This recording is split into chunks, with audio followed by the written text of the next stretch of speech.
Lo suka Left 4 Dead atau World War Z? Lo suka game roguelite? Lo suka game piu piu piu, bang bang bang, ahai ahai jos? Gue jamin lo bakal suka Back 4 Blood. Terus apa sih yang membuat Back 4 Blood spesial? Tonton terus video ini sampai habis.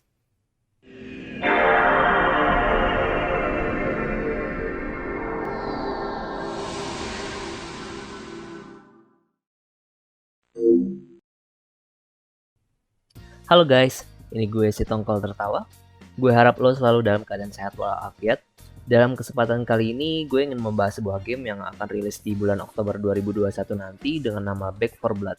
Sekilas, kalau kalian lihat trailernya, game ini setema banget dengan Left 4 Dead. Karena memang game ini digarap oleh developer yang sama dengan Left 4 Dead, yaitu Turtle Rock Studios. Jadi lo bisa bilang bahwa ini adalah Left 4 Dead 3. Hanya bedanya, ini dipublish oleh Warner Bros. Games ketimbang Valve. Si perusahaan pengembang game punyanya Steam yang mengeluarkan series Left 4 Dead sebelumnya dikarenakan Lord Gaben sepertinya fobia sekali dengan angka 3. Tapi apa yang membuat game ini spesial ketimbang sequel sebelumnya ataupun salah satu game kompetitor yang rilis tahun 2019 kemarin, yaitu World War Z? Di antaranya yang paling membuat gue kepincut dengan keseluruhan gameplaynya adalah sistem kartu di setiap kali kita bermain. Gunanya sistem kartu ini membuat kita membangun karakter yang akan kita mainkan menjadi sebuah kelas yang sesuai dengan keinginan kita. Mau jadi medik yang ahli granat? Bisa. Mau jadi sniper yang jago dalam combat jarak dekat? Bisa. Mau jadi kanibal yang selalu dapat darah setiap kali bunuh zombie dengan mengoyak-ngoyak ususnya, Mencabik wajahnya, membelah setiap organnya, dan menguliti kulitnya. Bisa. Juga berkat sistem kartu ini, tidak akan pernah ada situasi dan kondisi lingkungan yang sama di setiap kali gamenya. Di game pertama, gue mendapatkan sebuah stage yang semua lampunya menyala, tidak ada jump scare di tempat-tempat terpencil, just regular zombie killing. Namun di game kedua gue, di stage yang sama, semua lampu di daerah tersebut mati. Jadi mau nggak mau, seluruh stage tersebut gelap gulita dan sayangnya ketika sudah dekat save room, ada jump scare yaitu Jin Tomang yang menunggu di posisi dekat tangga yang membuat kita gagal sampai ke save room. Kartu-kartu ini juga mempengaruhi banyak atau tidaknya jebakan atau pintu beralarm yang berpotensi mengundang horde atau komunitas zombie yang langsung menyerbu kalian dalam satu waktu karena berisiknya alarm yang nyala. Selain itu, kartu ini bisa merubah zombie untuk bermutasi menjadi lebih kuat, seperti tambahan damage buat zombie biasa atau tambahan armor bagi zombie spesial di bagian weak spot atau titik lemah mereka. Di tengah stage juga kadang ada tas berisi kartu, baik itu yang basic yang bisa diambil secara gratis, atau yang berbayar kisaran 500 sampai 1000 gold yang menawarkan buff lebih gila sesuai dengan harganya. Serta juga dengan tantangan yang harus diselesaikan dalam ronde tersebut yang ditampilkan di kartu pada awal game, di mana jika kita berhasil menyelesaikannya, kita akan mendapatkan uang tambahan sebesar 500 gold, which is a lot. Goldnya ini bisa lo pakai untuk membeli senjata, obat-obatan, bom, atau alat lainnya di setiap awal ronde. Jadi kayak sistemnya Counter Strike atau Valorant tapi bunuhin zombie ketimbang player lain. Setiap lo selesai satu ronde, lo akan mendapatkan namanya supply points yang berguna untuk lo membeli kartu baru di markas. Kartu baru ini bisa lo pasang di permainan selanjutnya agar membuat karakter lo semakin variatif dan lebih kuat, tergantung dari kartu yang lo beli fungsinya untuk apa. Dalam satu campaign ada total 8 ronde, misalkan rata-rata 40 supply per ronde, artinya total 320 supply point yang bisa lo dapat jika main sampai selesai dan bisa buka satu baris supply line yang terdiri dari kartu, spray, maupun background profile. Ada 8 karakter berbeda yang bisa dipilih dan masing-masing mempunyai buff tersendiri yang menjadikan mereka unik. Namun di early access ini hanya 5 karakter yang tersedia. Mungkin nanti Oktober akan terbuka ke 8-8-nya. Saat ini hanya ada satu campaign saja yang terdiri dari 8 ronde dengan map yang berbeda, dimulai dari perkotaan suburban, kawasan pertambangan, sampai ke pedesaan khas Amerika. Pilihan senjatanya banyak banget, mulai dari senjata melee seperti golok dan kapak, senjata kecil seperti pistol, Desert Eagle, dan mini Uzi, sampai ke senjata besar seperti shotgun otomatis, SMG, sniper rifle, dan bahkan light machine gun.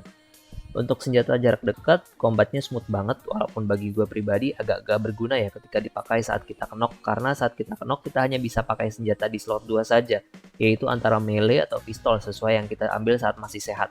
So, the milik Handa sucks for now.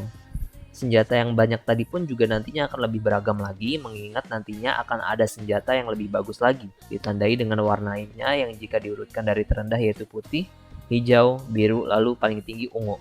Semakin naik kelangkaan senjatanya, semakin naik juga damage dan stat lainnya yang bisa kalian cek di stat saat kalian lihat senjata tersebut. Custom senjatanya pun beragam, mulai dari silencer agar zombie lain gak ikutan ngejar lo meski tembak zombie di dekatnya, scope untuk sniper rifle lo, stok untuk mempercepat ganti ke senjata lain, dan masih banyak lagi. Dari banyaknya part untuk custom senjata ini, gue merasa kayak main PUBG tapi mode bunuhin zombie. Di game ini yang namanya progress menjadi lebih berarti karena ada yang diperjuangkan untuk bisa membuka hal-hal lain di dalam game jika dibandingkan dengan Left 4 Dead yang tidak ada progression apa-apa meskipun lo sudah main puluhan atau ratusan jam di game tersebut.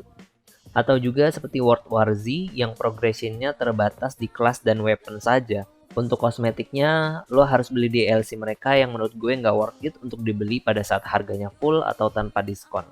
Gue harap nantinya akan ada campaign-campaign baru seperti contoh saja map-map di Left 4 Dead yang dibikin ulang di engine Back 4 Blood yang tentunya akan jadi canon bagi ceritanya para survivor di game ini, serta support untuk pemasangan mod agar lebih beragam dalam setiap gamenya. Karena yang membuat Left 4 Dead masih bertahan sampai saat ini adalah support modnya jika dibandingkan game sejenisnya seperti World War Z yang tidak ada support mod dan akhirnya mati suri sampai saat ini. Harga game ini Rp749.000 atau sekitar $60 pada saat keluar nanti. Bagi sebagian orang mahal memang, tapi menurut gue ini worth it karena replayability atau pengulangan yang ditawarkan dalam setiap gamenya sangat beragam dan tidak membosankan. Mungkin perkiraan gue sepahit-pahitnya ini game bisa bertahan sampai 2 tahun jika tidak ada update apapun layaknya Left 4 Dead 2 yang sampai saat ini masih bertahan komunitasnya meski sudah kurang lebih 12 tahun lalu game ini keluar.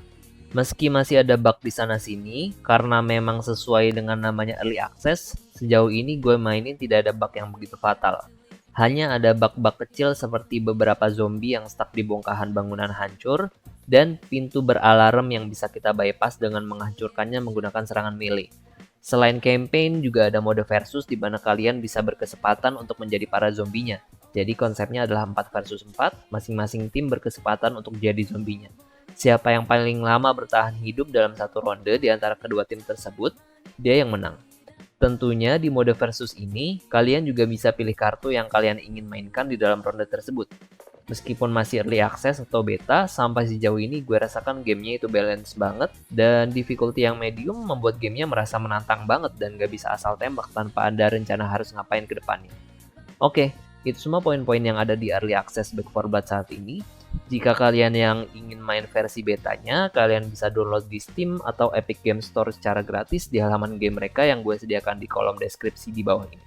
Versi beta ini hanya bisa dimainkan pada tanggal 12 sampai 15 Agustus 2021 ini aja, jadi buruan diakses ya.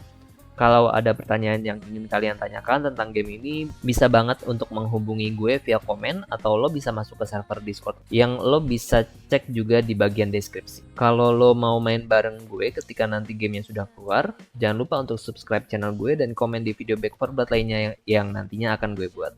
Terima kasih, dan sampai jumpa di video gue selanjutnya. Salam tertawa, hahaha.